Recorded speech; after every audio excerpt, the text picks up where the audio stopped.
Hello and welcome to CG Visuals, and today we're going to be learning how to create this water simulation effect inside of After Effects.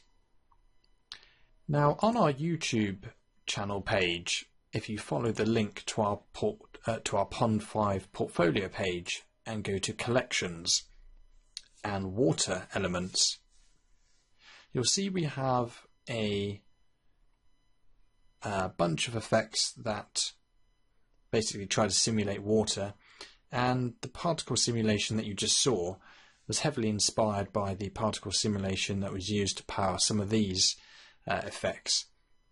So you'll be able to create them inside of After Effects, and they'll have an alpha channel. You'll be able to customize them to create effects from any angle and resolution that you need for your shot, and we should be able to create some pretty interesting looking stuff. So going back to After Effects, we'll go through step by step how to create this. It will be quite a long tutorial because there are a lot of steps involved to getting this set up right, but I mean, once you have the particle system there, it really gives you a lot of freedom to create some interesting effects. So without further ado, let's get started. Okay, so once we've loaded Adobe After Effects, the first thing we'll do is create a new composition, and for this we'll just give it a simple name like water particles. Make it HD 25 frames per second, or just make the comp about 10 seconds long. Click OK. Now the next thing we'll do is we're going to bring in these four particle sprite TIFF images, which are included in the description to this video. So once you've got those, what we'll do is we'll drag all three of these into a new composition just by dragging it to this icon here.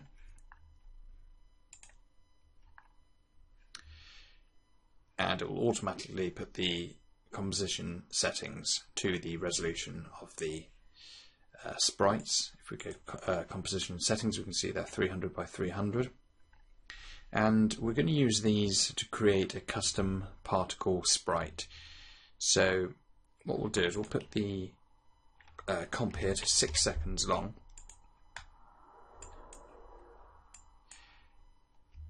and with our layers here we're going to divide them into 3 equal chunks. So if we line up the cursor timeline to 2 seconds, left click the clip to select it and hit Alt open brackets, Alt close brackets.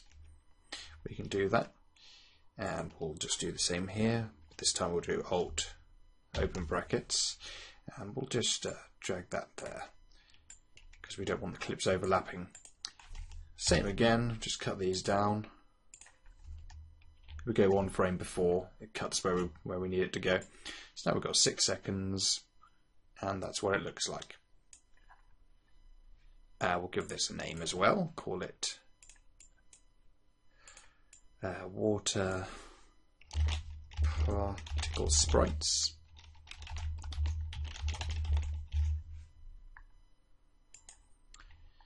Okay, so that's that bit done. Now we can bring this comp into our project here. Just to keep things organized, we'll create a folder called comps and drag those into there. Now we can turn this off for the time being, but it is going to come in handy later. Now to start setting up our particle system, the first thing that we'll do is create a new black solid, and we'll apply the effect Trapcode particular to the layer. So now we have our particle system with the options in the layer panel here. Now before we start manipulating any of the settings, we're going to create a null object, and we'll make it a 3D object. Hit P to bring up the position, open the emitter options for the particle system, and we're going to Alt left click on the position X, Y here. Alt left click, and that will allow us to expression link the position of the particles to the position of the null object. And we'll do the same again, Alt left click on position Z and pick whip this to this value here, the Z value. And now if we minimize that, we can now control how the particles, well, where they emit from this null object. So we'll give it a name like locator.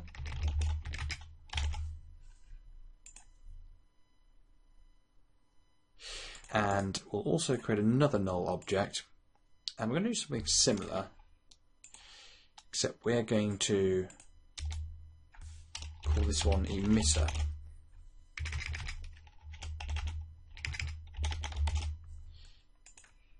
And we're going to come to the effects and presets panel here and type slider. Left click on that and drag it to the emitter null object. Now we have a slider control. We can use this slider to globally control one or more values for our particle system. So this time we're going to do the particles per second. So Alt left click, drag the pick whip tool, and to actually apply it to the slider we will need this stopwatch to be visible, so we can drive it to there. And now if we change the slider controls, we can now control how many particles are being emitted. So we're just giving ourselves some extra controls for the particle system. Now we'll create one more null object, hide the others. Now because we want our particles to interact with some sort of surface, we're going to create a floor layer for our particle system. We'll make this one a 3D layer. We'll just press A, just for simplicity's sake. Put that in the middle. S, scale it up. It's not really essential that you scale it up, but it just helps. And then if we left click on the rotation tool, we can actually rotate this. Now if we hold down Shift while we're rotating it, we can snap it to 90 degrees exactly. Going back to the selection tool, we can now just drag this down, and you can see it's a 3D layer. Become even more obvious if we put a camera down, 35mm camera. We can use this to look around our scene once we've set it up, which would be very handy. Anyway, so that's the basis for our particle system. Let's drag the locator up a bit. Now we can actually start going into the particle system and try and get something that looks decent. Now the first thing we want to create is the water droplets. So we're trying to create water. I'm going to have it, now I might be going to have it falling, or I'm going to have it jetting out. So I think it'll be easy if we have it jetting upwards, because then it could be like an impact or a splash or something. So we'll start with the emitter. We'll go to the direction and we'll set that to direction, and then what we're trying to do is get it to go upwards. So I can never remember how to do this, so I think it's just, if we put the velocity up a bit so it's more obvious, and let's just check that is doing what we want. Okay, so we can clearly see it's just jetting upwards now. It's a step in the right direction. It's going to be many more steps. Now velocity, well, we'll put that higher for the time being because we are going to add gravity. I'll come back to some of these settings in a moment, but the next thing we're going to go to is the physics. So we'll set the physics model to bounce, and for the gravity we'll give it something like 1000. So all of a sudden it looks like we're going to need even more velocity to get it to do what we want it to do. Let's have a quick look at that. Definitely more velocity. Now in the bounce settings, we can assign a null object to our floor layer. It only allows you to do two, one for a floor, one for a wall, or you could get more creative if you wanted to, but we'll just choose the floor layer. Now assuming we didn't put our emitter too low down, those particles, you see if we put them too low down, they'll actually be hitting the floor and won't do what we want them to do. So something like that should work. Now they'll jet out and they'll come down and they'll bounce around on the floor. It's not really what we want right now, because what I actually want them to do is try to behave like raindrops. So we can actually change the collision event. So at the moment we've got it set to bounce, but we can put that to kill so that the particles cease to exist once they hit the null object. But then to create the splashes we have something called the auxiliary system. Now we can also change how these emit continuously or at bounce event. So conveniently we can choose that. Now they're going to start off as multiple colours, but that's why we can change the colour from main to 100%. So now they'll be the same as the particles that were emitting. Now if these are going to be really quick splashes, we'll put them to something like 0.3 seconds in life span. And let's have a quick look. Well, and we'll give them some velocity as well. There we go. We can start to see them doing something there. So now they're coming down. Well, I think I'm going to put the velocity up a lot higher. Now these droplets are obeying the same rules of gravity as the rest of the particles, so we'll put that to 1000. Let's see how that's looking. So they're hitting the floor. You can see they're starting to look a bit more like raindrops.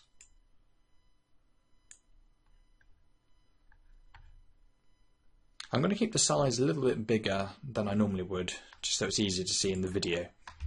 But I mean, normally we'd have them a bit more subtle than that. But we can change the size over life. So something like that will probably work well. Water tends to like blob in and blob out. And the opacity over life, it's quite simple. We'll just have it fade out.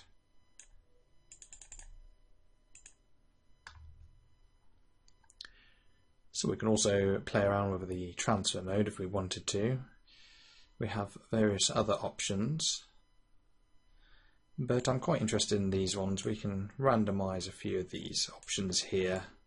Randomization is always going to be our friend when we're trying to make this, trying to sell the effect. You never really know how they're going to turn out on a live tutorial, but I'm just going to go with what we've got there.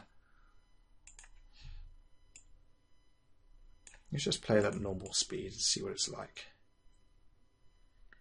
Okay, so just in terms of the physics and the animation, it doesn't look too bad. If we close the auxiliary settings and go up to the emitter, we could randomize the velocity. But I think we'll leave it for there for the time being. We will go to the opacity though, and let's play around with that. Okay, if we leave those alone for the time being, we've dealt with the physics. We can play around with the particles later. But what I do want to do is come down to the rendering tab here, because we will want to apply some motion blur to these particles. By default, it's on a linear motion blur. It's cheaper than subframe sampling, but that will give you some more accurate results. But I think we'll just keep it on. Well, we'll put it on the subframe sampling for now. Let's put the levels up to about 25 and give it an opacity boost.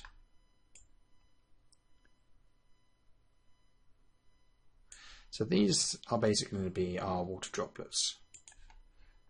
I'll probably reduce the size of that not those ones, sorry, in the aux settings, the size there, we'll bring that down a bit. Oh, of course, and we can also edit the size over life in the particles here. I'll probably do some kind of custom curve like that, maybe.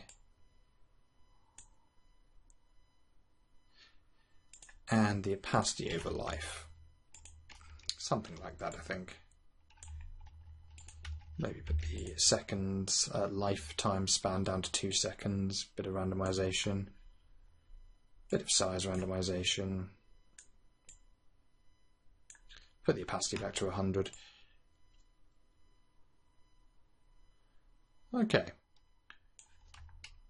Now the next thing we'll do is to create 2 adjustment layers, because we're going to apply some effects to those that are going to help sell our water droplets here. So we've created the adjustment layers.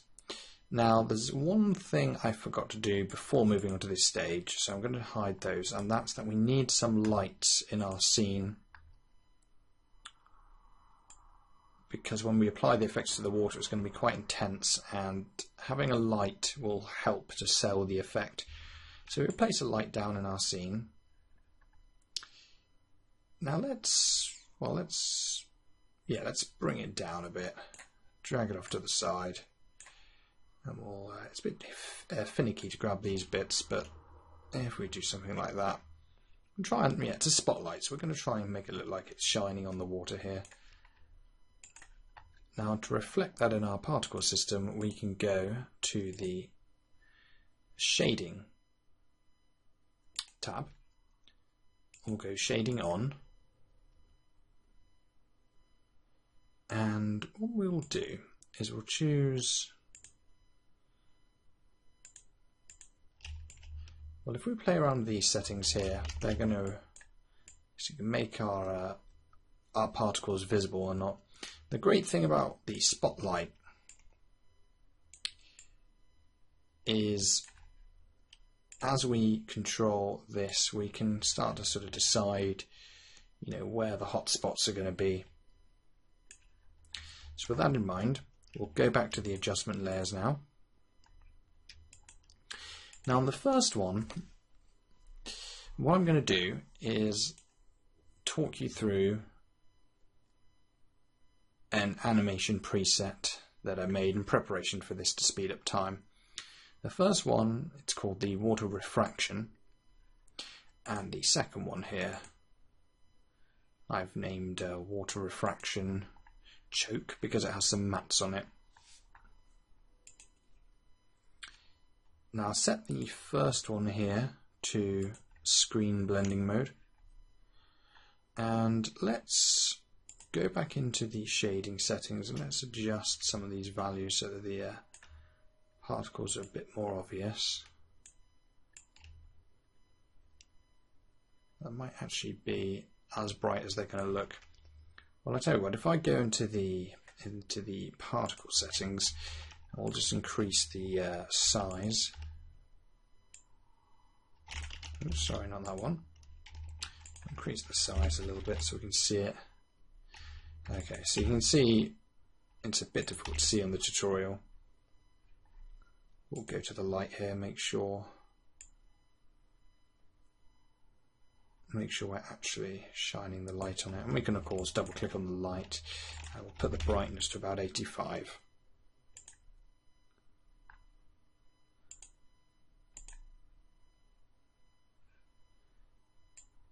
And try and adjust that so it's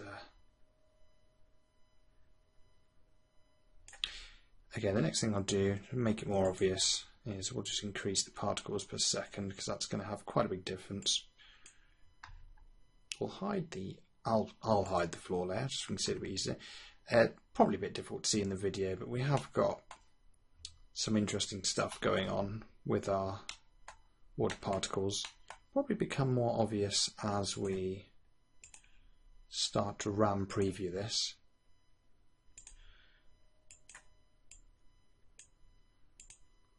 As we can see, the water is jetting out.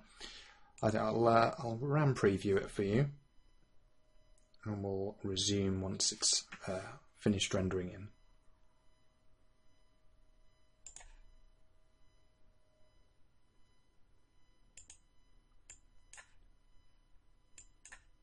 Okay, so what we need to do is make the size a bit more obvious at the beginning.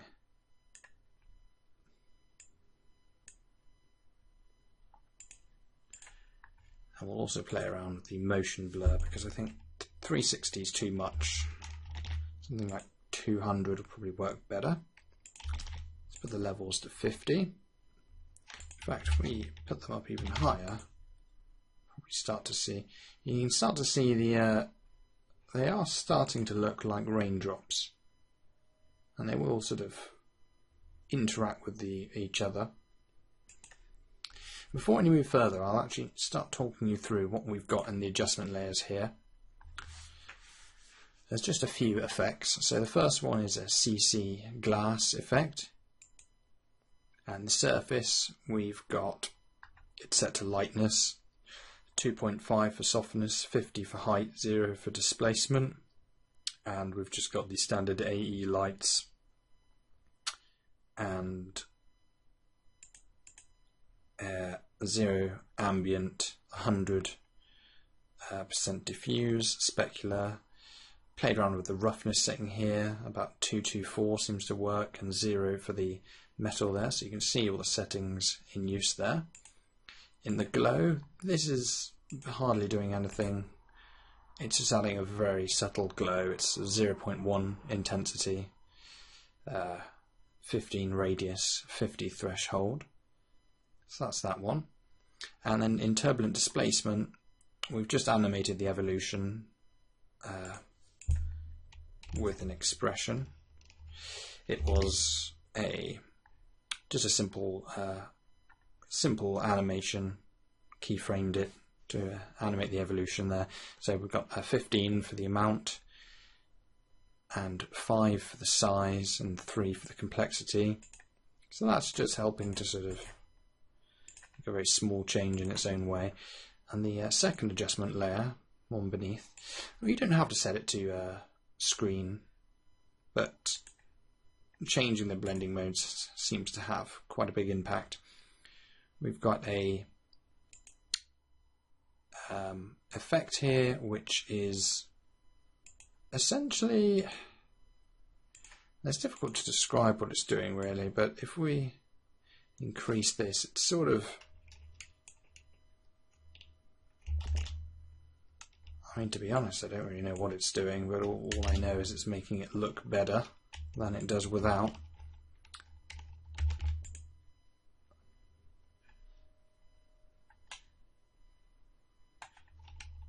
But yeah, that's what that one's doing.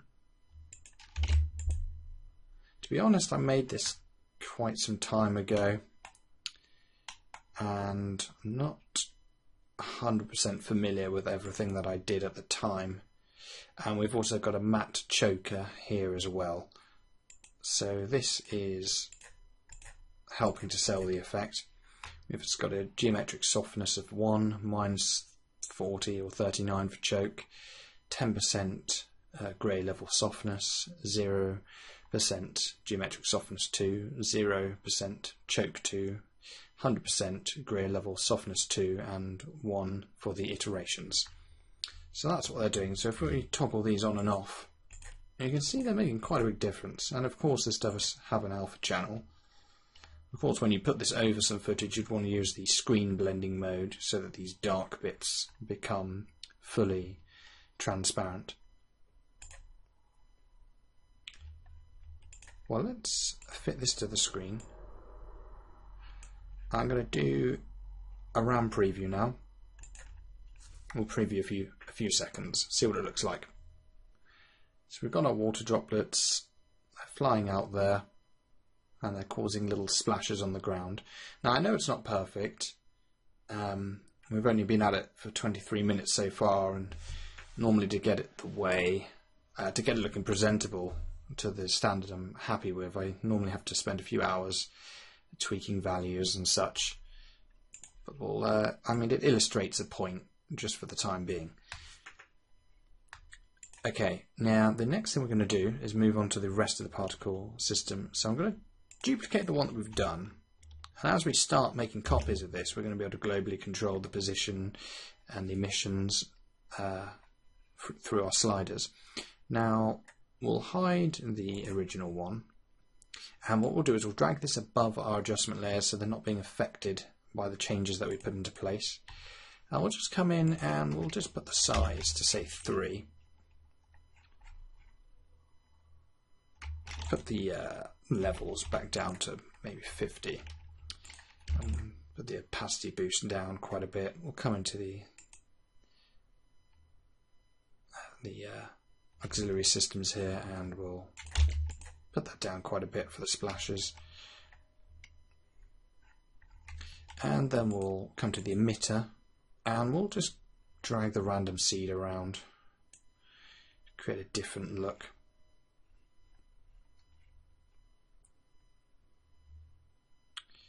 Yep, that should do.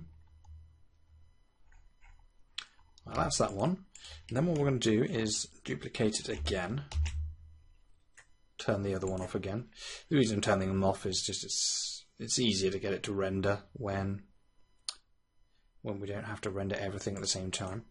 Now in this one we're going to start spicing things up a bit. We'll come into the direction spread, put that to say 5. And we're not going to have our auxiliary systems in use here,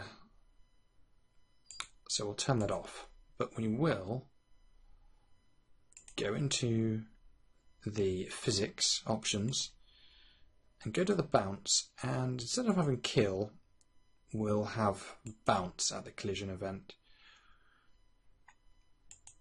Now we just put the particles down. I don't know how obvious, how visible they are on the screen right now, but I'll have a quick look. I'm going to put the resolution to half as well because I just want to quickly preview what kind of bounce we're getting there. It's too much. Basically, I just want to look like they're just sort of hitting the floor and behaving a little bit more like water. So something like that maybe. We'll come to the size and we'll increase the size quite a bit.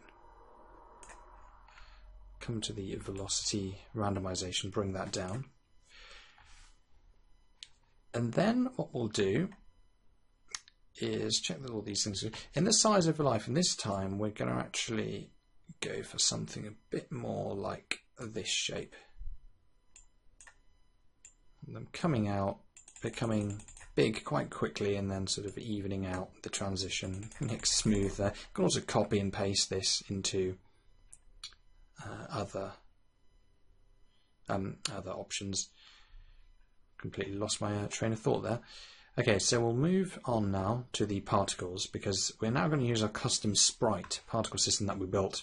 So we'll go to sprite, choose the texture option, and we'll choose the water particle sprites comp that we made, and we'll set the time sampling to split clip play once, and we'll choose the number of clips 3 because it's going to divide our 6-second clip by 3,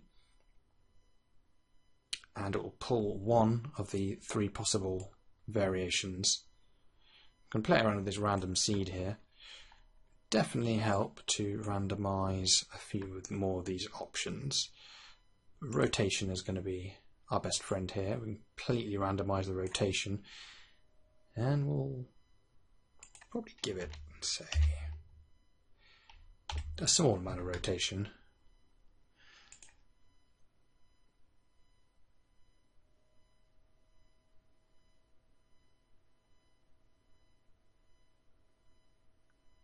And we'll bring the life time down quite a bit as well. I tell you what, I probably made a mistake getting it to a size out like that. I think we'll just keep it the way it was.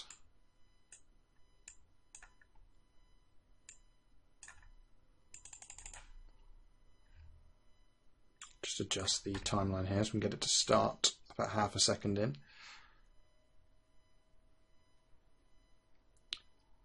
Okay, so it's not looking too bad.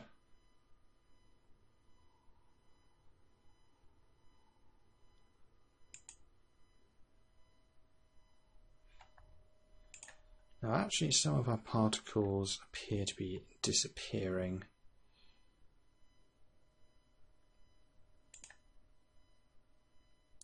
Rather than fading out. So let's have a quick look why that is. So we've got split clip. Play once. Just try randomizing the seed a bit.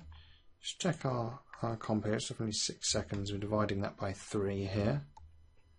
Number of clips 3.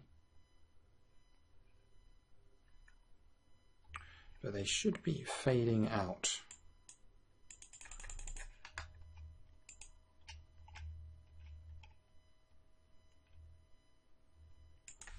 It's probably got to be something to do with the life randomization, perhaps.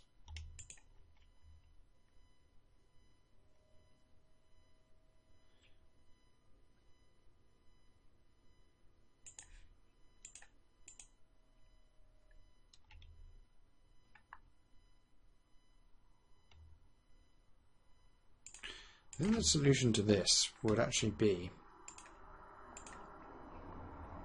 to come in here and we'll put this to 12 seconds and we'll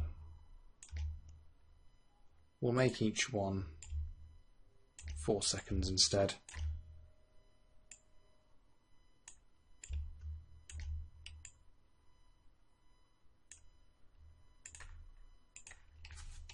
Just trim those clips very quickly. Do apologise for this. Let's see if that works a bit better. See, we've got the opacity fading out there. Let's turn the opacity boost down. We'll be having something to do with it. And let's set the motion blur off just to test that they are doing what we want. Okay, now we can see they're fading out. Could have possibly been something to do with the motion blur, or a strange combination of having the opacity boost that caused them to appear as though they were just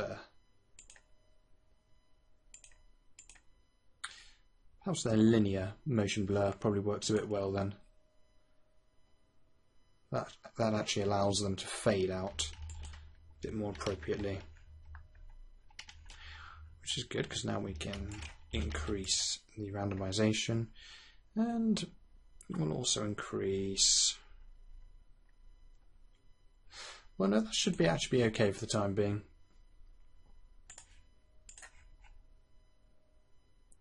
Increase the motion blur quite a bit, I have to say.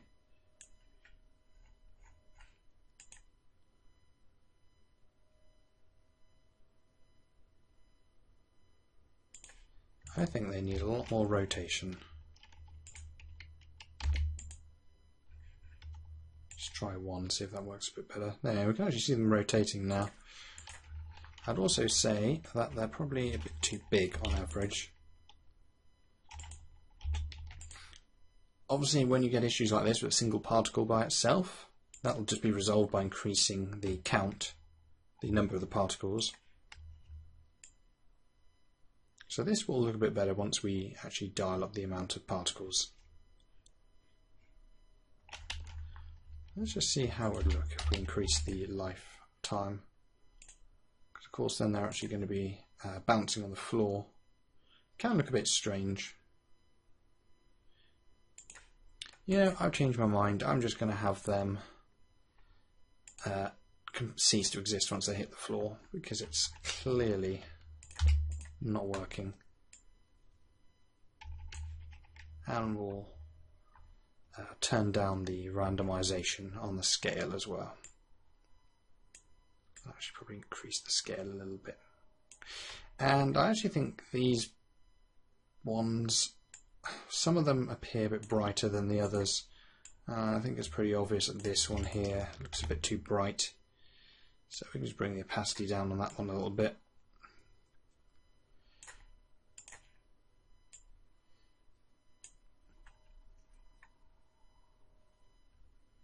Okay, right, I think we're done with this one.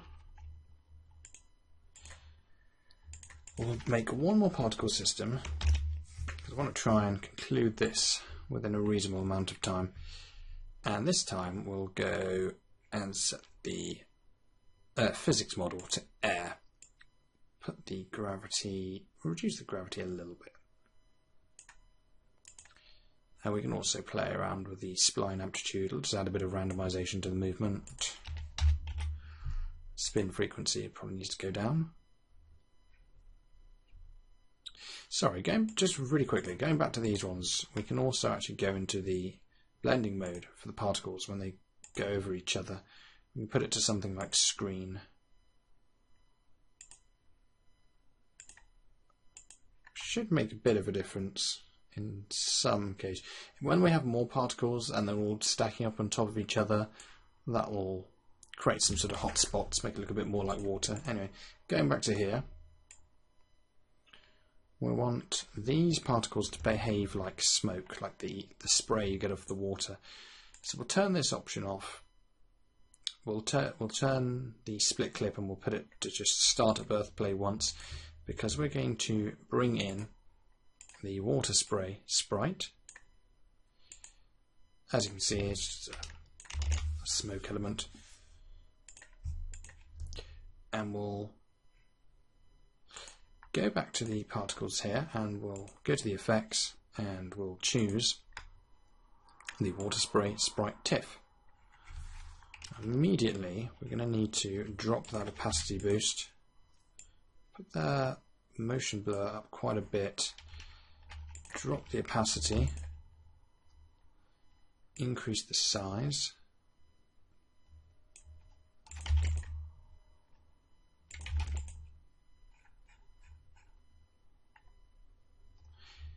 and we also have the option whether or not we want them to be affected by this light. We'll keep it the way it is for the time being, but we can actually turn this light off for these layers if we don't think it's really helping. It'll just be interesting to see how it looks for the time being, but that might actually be causing us some issues, especially if we're using subframe sampling.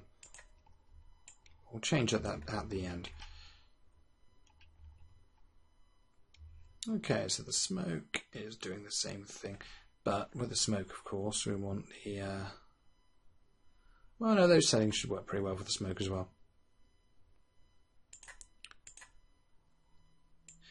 Yeah. Okay. Well, now if we put them all back on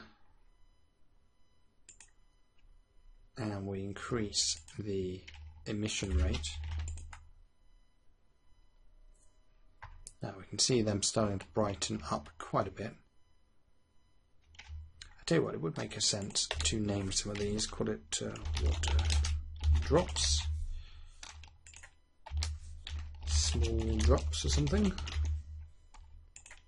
Call this one foam, and we'll call this one spray. In the foam options, let's try changing that blending mode option, see what kind of a difference that makes. I think the light is actually bypassing this, so that's why that's having no effect. It does look a bit bright, doesn't it? Ah, it's definitely the spray that's looking too bright. Definitely the culprit is the opacity here. Yeah, of course, bring that down. That'll fix the issue.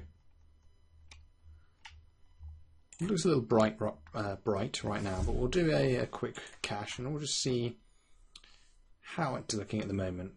I'll let that cache in.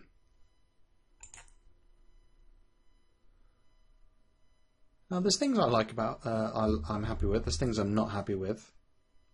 I do like how the water's hitting the floor. It's looking fairly nice.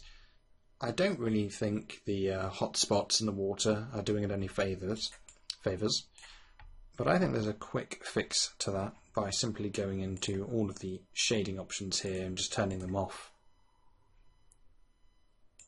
Go into the foam, turn the shading options off in there as well. The menus all over the place.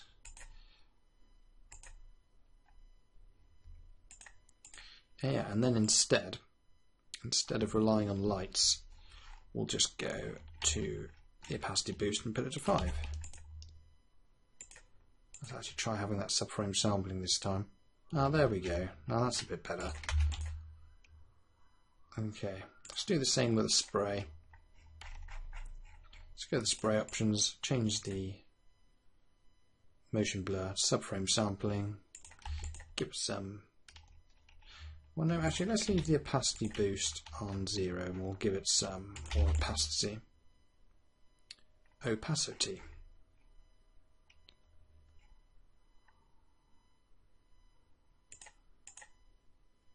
Now, you know what? The other one seems to work better every time, so who am I to constantly keep trying to fight it?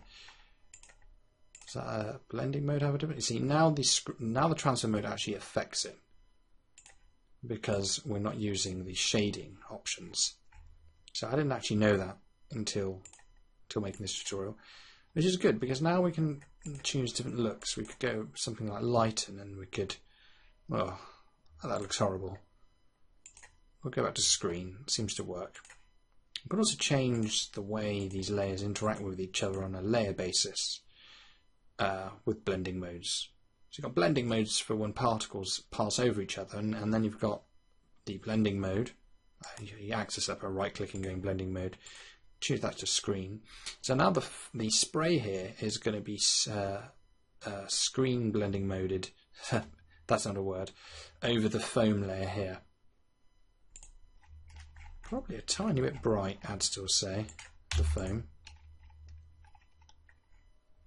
You see, here is where you could start to rack up time, because you see that looks a bit better. That looks just a bit more like it's not too all over the place in terms of brightness. I think the worst thing when you completely overdo the brightness on something, it's just going to ruin what you were trying to do. I mean, like these water droplets here, they do look a bit too bright, and I think it's to do with the size because I increased that. There we go. They don't have glaring hotspots. Because it probably should just be more of a subtle effect. It shouldn't be so over the top that it makes everything look stupid. I'm obviously just experimenting. If you see me clicking options all the time, it's because I don't. Well, it's because I'm just sort of changing. I'm going from one extreme to the other, and that tells me what they do, which is a great way to sort of just figure out stuff. You can obviously see we could get more of an intensity with these droplets if we want. Putting the spray here is kind of falling below the layer. There's not really an easy way to fix that. You either put it into a new comp and use a mask to control it, or you have it be affected by the floor, in which case it's going to behave more like a falling object rather than a sort of slowly falling piece of smoke. So where am I going? Let's start minimizing some of these because it's getting a bit confusing. Now I was going to go to the gravity of the spray and play with the life. I'm just basically trying to get it to not pass through the floor like that. Play around with the opacity of the life.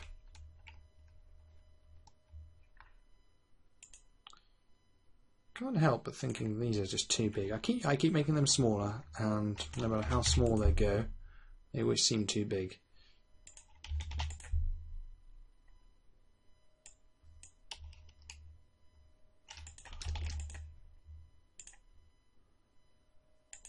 And that spray is definitely over the top.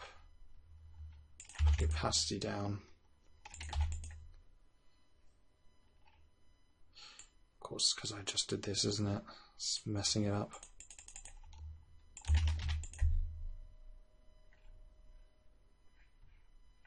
Yeah, it's not too bad.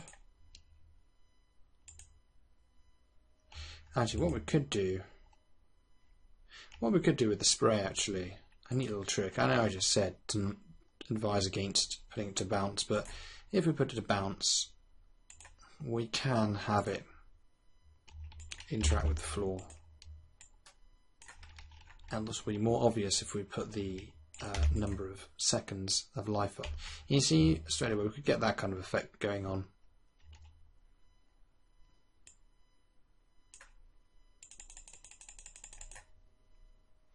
We could have it sort of land on the floor. Let's just solo the layer.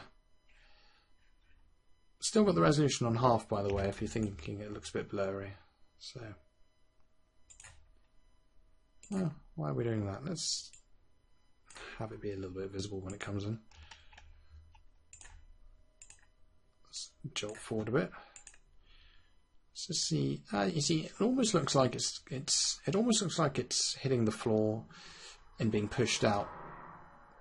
You know, which is sort of a neat little trick. That's the slide amount for the spray. It's probably way too much there though, because otherwise it's going to start picking up velocity and looking unnatural. Let's randomize the bounce, see what that does. You know, I can't actually imagine that having any bounce is going to be good, to be honest. So we'll just keep it with slide. That way we can just sort of, let's see how fast that is. Yeah, no, I reckon that'll work pretty well. Let's bring this down to 2.5 seconds. Yeah, and we'll turn all the other layers back on. We did make the spray pretty big in the beginning, but I think we could just bring that size down a bit. Right. I think it's getting pretty close to what we were trying to accomplish, which is good.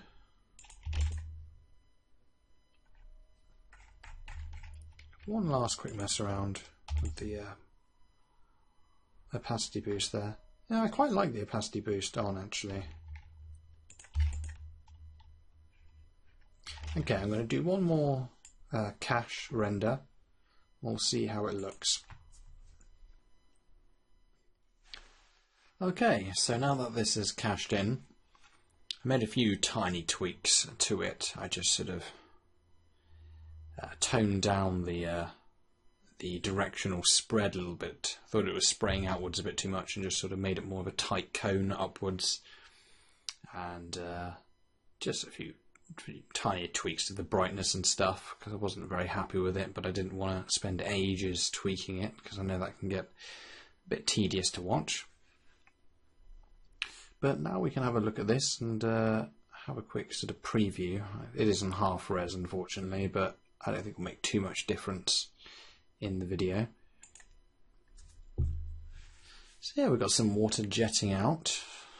I don't know, maybe it could be like a fire hydrant, perhaps. Fire hydrant has been here, because we could just increase the velocity and have it shoot up even higher. We could have it sort of, we could keyframe the emission for just sort of a quick burst to make it look like maybe a water splash or an impact.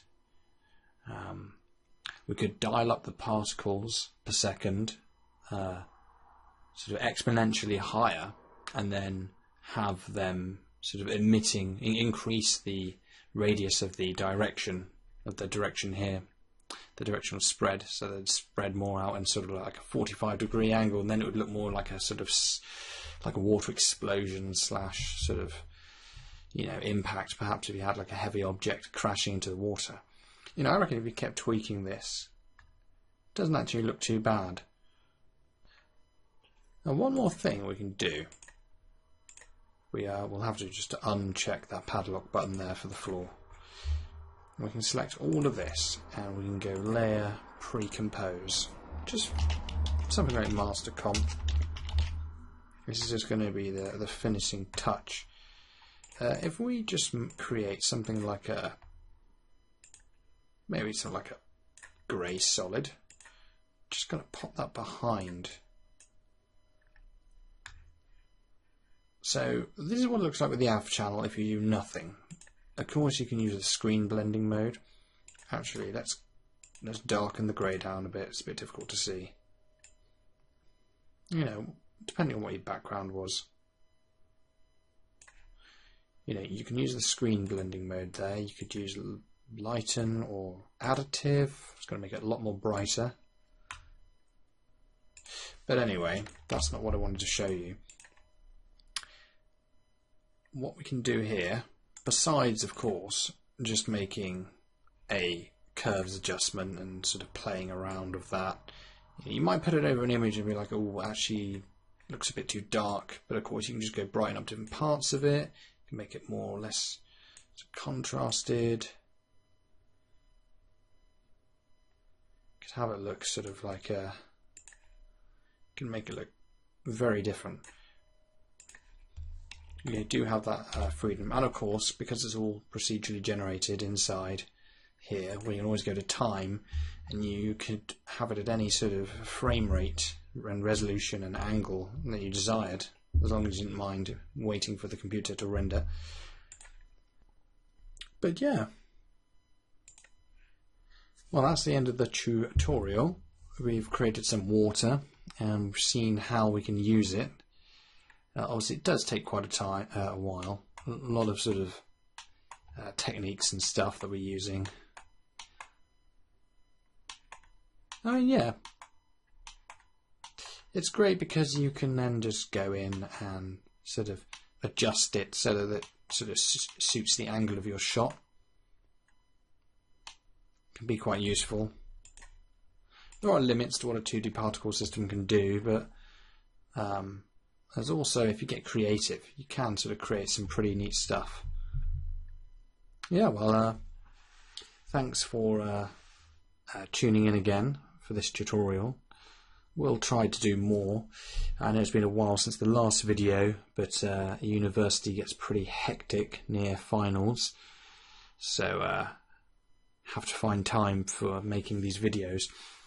Well, the good news is though, we'll have sort of quite a few more videos coming out in the near sort of future, where we're basically going to be learning how to sort of composite multiple muzzle flashes into